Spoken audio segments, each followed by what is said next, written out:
Welcome to AT's Weekly Gripe, sponsored by Senior Living Today, home of the Living Legacy Planner by Courtney Jones. And we'll be having a special on that with Mental Health Monday and Weekly Gripe in January. But first, today, I have a lot to unpack today. My last week, Weekly Gripe, I talked about being careful what you say over social media and how you say it over social media. Today, I want to give a prime example. I want to talk about the stigma behind the EBT and food stamps that people almost didn't get at the beginning of this month. And this is actually about to be a different weekly gripe, but I'm glad someone in Washington got off their behinds and decided to at least extend coverage for at least this month anyway. Hopefully it continues. What I want to talk about first is the stigma that I'm seeing on social media behind food stamps. Before I even get into all that, let me explain about the shutdown. A lot of people think the shutdown is because Democrats want to give illegal immigrants health care, which is totally not the issue. That's just something that was made up to blame Democrats for not voting to keep the government open. A lot of provisions for the Affordable Care Act, aka Obamacare, are going to be gutted, meaning a lot of Americans are going to either lose coverage or get their coverage downgraded, meaning their premiums are going to go up in ways that they've never seen before. In other words, it's going to get a lot more expensive to be sick in this country. In other words, they're trying to make provisions to slowly get rid of the Affordable Care Act, which is 15 years old, by the way. Uh, so basically, we have for basically 15 years. So they're trying to get it to the point where it's almost non-existent. That's what Democrats were trying to say. Yes, funding the government was in that, but the whole healthcare system was in jeopardy. It is illegal to give healthcare benefits to undocumented workers. It is illegal to give Social Security, food stamps, things like that to undocumented workers. Even though they pay into it with taxes, they're not entitled to it because they're not American citizens.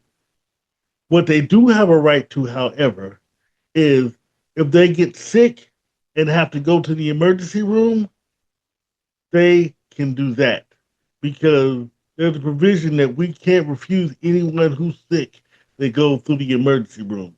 They just can't get the benefits. That's all. But they are entitled to basic health care. So, with that being said, let me get back to the food stamps because that's a gripe all in its own as well. I've been seeing all over the internet, especially from non black counterparts, that everyone on EBT either don't work, they're lazy, they're trying to use the system, this, that, or the other. Well, no one spoke to Brett Favre, did they? I'm I'm just gonna leave that there. Look up Brett Favre and you'll see how the system is being quote unquote used. But I want to get back to people who are actually on it. People who are actually on it. A lot of young people who work that are on it are just below the poverty line. Yes, there are a lot of people who work who get assistance as well, but it's mainly kids, people with kids, and mainly older Americans, elderly and disabled Americans. Those are the ones who mainly get it, and they're the ones who mainly rely on it. So you're gonna tell your 75 to 80-year old grandmother or grandfather to go get a job and quit begging the government. You're gonna tell that five-year old kid get a job and stop relying on the government. even though their mother works just below the poverty level. Everyone who receives it are not lazy. Everyone who receives it would rather not receive it because they rather actually be paid for, well for the job that they actually do, or at least get a better paying job so they wouldn't have to rely on it. So we need to cut the stereotypes. The majority of people on it are not black, and it's only for those who need it. And for those using the system, it's a very minority.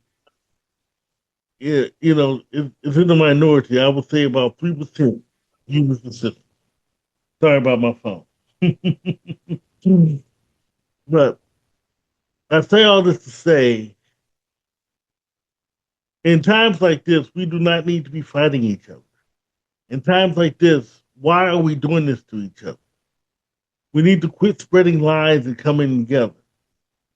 The holidays are coming up. This is a time for us to get together. Why are we not trying to help each other? I have friends that are still not even recovered from the tornado yet, and they're still trying to make ends meet. And they rely on assistance. Some of them don't even get assistance because they're still not within the poverty line.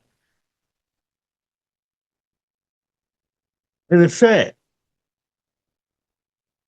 So what do? We make fun of people. We sit up here and eat food saying that they're lazy. And yes, I am pointing to a couple of my non-black counterparts, especially one lady I saw on social media eating a piece of toast, talking about why didn't you save your stamps from last time? Well, they can't save the stamps from last time, lady. Every bit of money they get on those stamps, they have to pay for food for that month to get over to the next month. We are no. I'm about to tell you, you know better than anyone else in this world. The quicker you judge someone for their situation, especially a situation you don't know, you could be in that same situation tomorrow.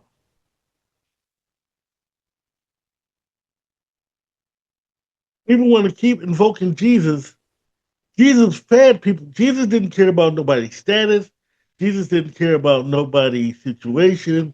If you're hungry, I got you.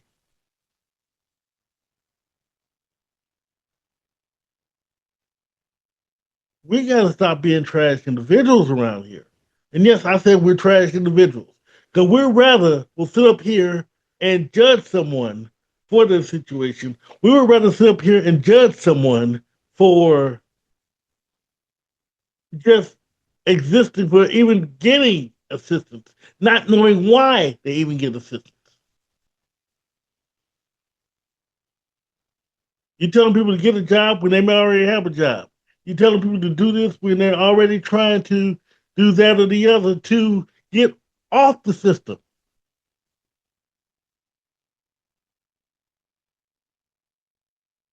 So several things need to happen, and I'm gonna be quiet. A, we need to stop listening to false media. I just told you exactly why the shutdown is here and why. Oh, and that's the other thing. You can easily just say, "Oh, Democrats can just come back to the table A, B, and C." No, the Republicans were told not to even negotiate with Democrats. Let them carry this, even though Republicans have the House, the Senate, and the White House, and the Supreme Court, if you want to throw that one in. They control everything. So they can come back. They won't be listened to, but they can come back.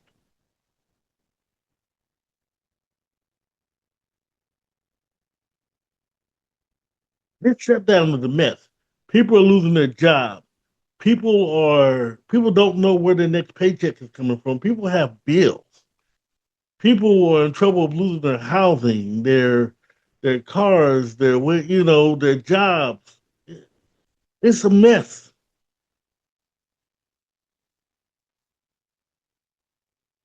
And while you sitting here on social media in your house and you eating food and all that stuff can be taken away tomorrow.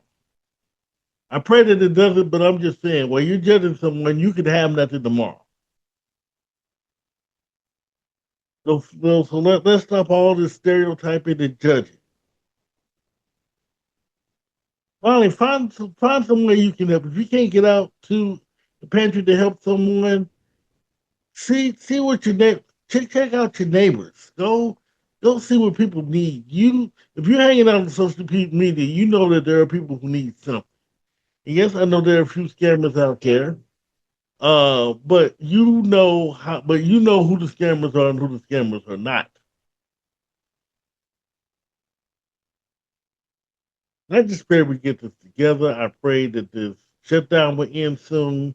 I pray that the holidays are still okay, that we don't get too further in this recession. And I'm going to conclude this by saying, I love you all. I just wish we get ourselves together. That's it for my weekly gripe. I'm Macy Campbell. See you next week.